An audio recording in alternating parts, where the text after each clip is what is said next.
Assalamualaikum warahmatullahi wabarakatuh. Perkenalkan, nama saya Siti Istighosah, berNIM 190104130, jurusan Manajemen A2. Akan mempresentasikan tentang pengelolaan manajemen pada perusahaan. Sebagai manajer, kita harus dapat mengelola perusahaan dengan baik agar dapat mempertahankan keutuhan perusahaan dengan adanya persaingan luar. Adapun cara-cara manajemen pengelolaan perusahaan yang baik diantaranya dengan menerapkan 5 fungsi penting, yakni yang pertama adalah fungsi perencanaan. Fungsi perencanaan atau yang biasa kita sebut dengan fungsi planning merupakan suatu proses pemilihan atau penetapan tujuan organisasi dan penentuan berbagai strategi yang dibutuhkan untuk mencapai tujuan.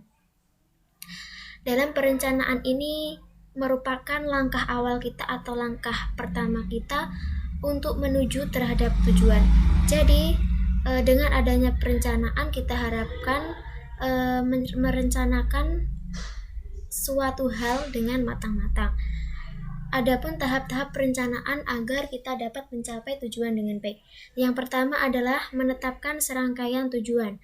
Yang kedua, merumuskan keadaan saat ini. Yang ketiga, mengidentifikasi kemudahan dan hambatan. Yang keempat, mengembangkan rencana untuk mencapai tujuan. Ya, itu adalah salah satu untuk mencapai perencanaan yang baik. Yang kedua adalah pengorganisasian. Pengorganisasian adalah rangkaian aktivitas pembagian tugas yang akan dikerjakan, serta proses pengembangan struktur organisasi yang sesuai dengan tujuan perusahaan. Jadi dalam pengorganisasian ini kita membagi sumber daya manusia yang ada dalam perusahaan kita bagi dalam tugas-tugasnya untuk melakukan hal-hal yang akan dikerjakan nantinya. Agar suatu perusahaan dapat berjalan dengan baik, fungsi pengorganisasian meliputi 1. Perumusan tujuan secara jelas. Yang kedua, pembagian tugas pekerjaan. Yang ketiga, mendelegasikan atau pelimpahan wewenang. Yang keempat, melakukan unsur koordinasi. Ya, jadi dalam pengorganisasian kita juga harus merumuskan tujuan secara jelas, karena semua jika dilakukan dengan jelas maka akan mudah. Dan yang kedua, pembagian tugas pekerjaan yang sesuai dengan keahlian masing-masing. Nah, dan yang ketiga, yakni mendelegasikan atau pelimpahan wewenang. Jadi setelah pengorganisasian itu dibagi, kita secara otomatis melimpahkan wewenang terhadap sumber daya manusia dan melakukan unsur koordinasi. Selanjutnya, fungsi yang ketiga adalah fungsi staffing, yakni fungsi yang hampir sama dengan organizing, tetapi pada staffing lebih menempatkan karyawan pada posisi yang lebih tepat sesuai dengan bidang keahliannya. Jadi, fungsi staffing ini lebih mendalam atau lebih menjurus. Dalam organisasi kita hanya membagi, tapi dalam staffing, dalam pembagiannya itu kita juga harus dapat mengerti apa potensi karyawan itu sehingga kita dapat menempatkan karyawan sesuai dengan bidang keahliannya. Dan dengan itu kita juga harus memahami kebutuhan karyawan maupun pangkat itu berbeda-beda. Dan selanjutnya adalah fungsi coordinating, yakni fungsi koordinasi atau pemberian pengarahan merupakan fungsi dengan tujuan yang mengarahkan atau mengendalikan agar dapat meningkatkan keefektifan dan juga efisiensi kerja agar lebih maksimal.